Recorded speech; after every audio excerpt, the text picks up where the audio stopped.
Magandang araw po muli sa inyo mga boss. Panibagong 3 move chess puzzle po uli ang share ko sa inyo ngayon. At ipasosolve ko na rin po sa inyo kung ano ang solution ng puzzle na to. Ang puzzle na to mga boss ay may kahirapan.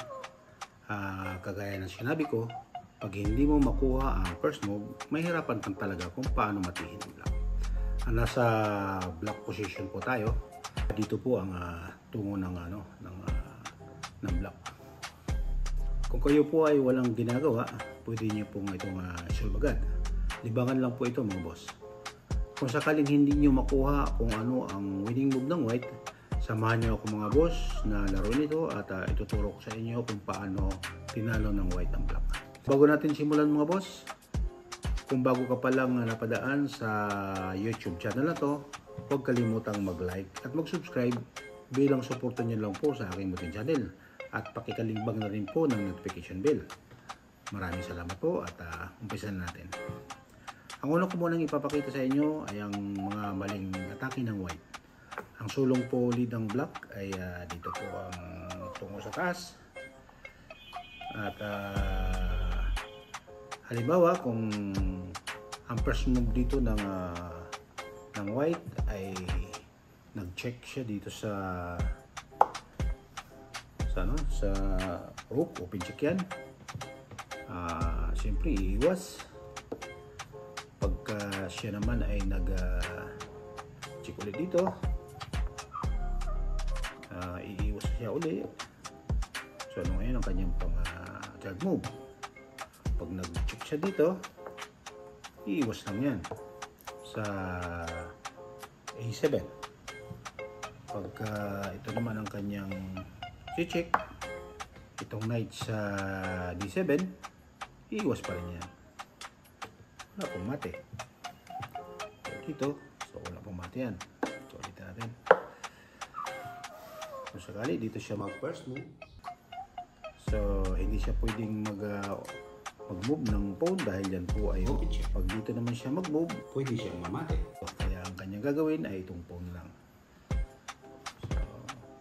Pag siya naman ay move dito sa nasa A5, dito ang kanyang third move, mati yan. Kaya pwede siyang umiwas. Wala pong mati or pwede niyang kainin ang knight. So wala pong mati yan. So ito natin.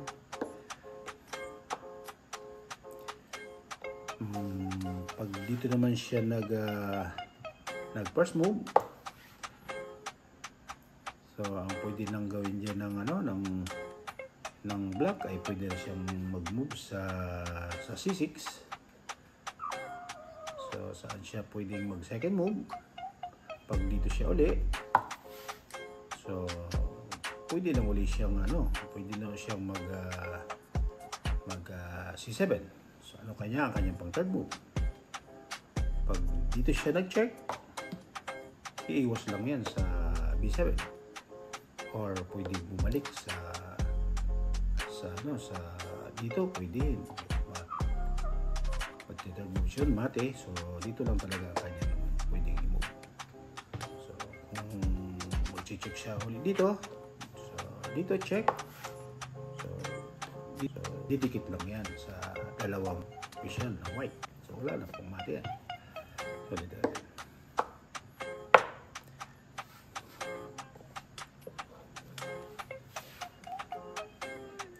so halimbawa ulit dito naman siya mag first move. Ano ngayon ang kanyang pang move dyan? So pwede siyang tirahan ulit ng pawn dito. So dalawa na yan ang natutukan ng pawn. Ano ngayon ang kanyang pang second move? So wala na siyang pang second move dyan. Pag kinain niya to second move, so pwede lang siyang mag C7. Ano yan pang third move ulit. Pag nag-check siya dito, pabalik lang yan. So wala na pong mate. Pagka siya naman ay nag-check dito sa horse, walang mate. So walang ibang move. Kundi dyan, babalik lang. So wala pong mate yan. So, ganun kahirap matihin ang puzzle na to.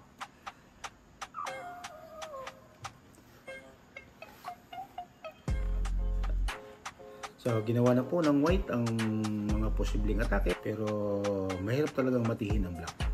Sa palagay niyo mga boss, ano kaya ang tamang move para matalo ang black?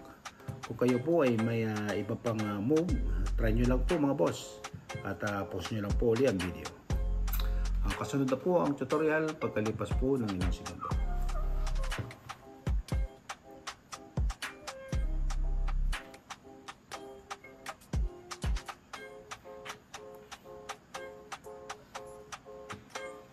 Okay. So, ito na po ang kasagutan o solusyon sa 3 move chess puzzle na to. So, first move ng white. Ang bishop ay nag-iwan lang. So, yan po ang first move ng white. So, dito, ang pwede nilang i-move dito ng black ay pwede itong pawn. Pwede siyang E6 or mag-pass pawn sa E5, ganoon din itong kabila, C6, pwede siya mag-pass pawn sa C5. At saka pwede rin ang king sa C8 at saka sa E8. So yan po ang mga move ng black. So first move ng white, pag ang move dito ng pawn sa E6 or C5, so parehas lang yan. So ang pang second move ng white ay dito lang sa A5 check. So dito sa check na yan ay merong siyang dalawang pagpipilian, pwede siya sa E8 or sa C8.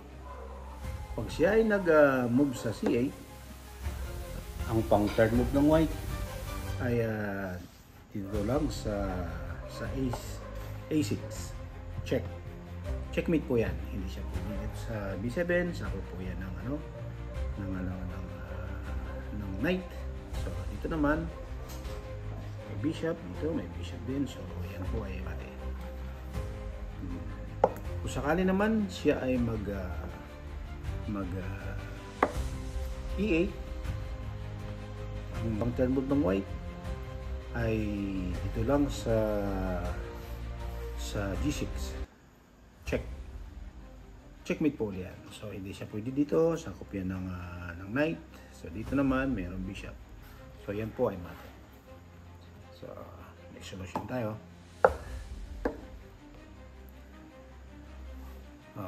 First move ng white, nag-iwan lang uli. Pag ang move naman dito ng black ay dito siya mag-pass pawn sa A5 or sa E6, anong pa rin po ang move dyan. So ang check lang uli ng ng white ay dito sa H4 check. So sa move na yan mayroon siya dalawang uling pagpipilian. Pwede siya dito sa E8 ulit at saka sa C8. Pag siya po ay nag-A8, ang third move po ng white ay dito lang sa G6 check. Checkmate po ulit yan. So hindi siya pwede ulit dito sa kopya ng knight. So yan po ay mate. Pag siya naman po ulit ay C8, dito pa rin po sa A6 ang pan-check ng white. Check. Checkmate po niyan. So hindi siya makabalik dito. Meron po yung pong bishop. Dito naman, sako pa rin yan of course. So yan po ay mate. So tignan pa natin.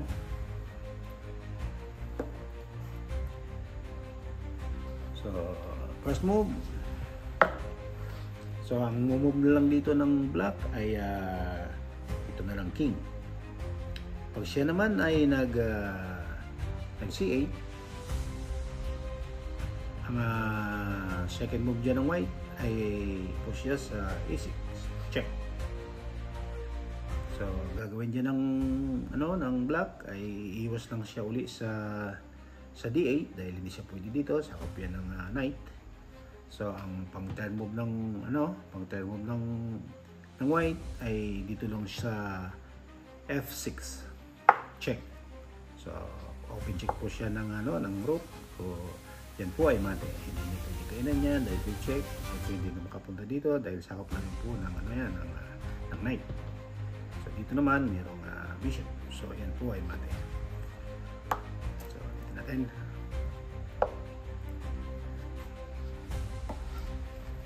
First move. Pag siya naman ay E8, ang pang second move ng white ay dito lang uli sa G8 check. So hindi rin siya makapunta ng F8 dahil sa po yan ng knight. So ang kanyang gagawin dyan, babalik lang uli siya sa D8. So ang pang turn move ng white ay dito lang uli siya sa P6 check siya ng rook. So mati na po siya dyan dahil wala na rin siyang ikikilos dito sa uli yan ng knight. Dito naman may bishop. So yan po ay mati. So yan po ang simple pero malupit na atake ng white na hindi na talaga kayang depensahan pa ng black. Isa pa rin to mga boss na pwede nyong ipasolve sa inyong mga kalaro para sa tuwing kayo ay may mga kasayahan, may libangan po kayo na kagaya nito. Enjoy lang po sa inyong paglalaro mga boss at binabati ko po kayo ng Merry Christmas and Happy New Year. Hanggang dito na lang mga boss. Maraming salamat.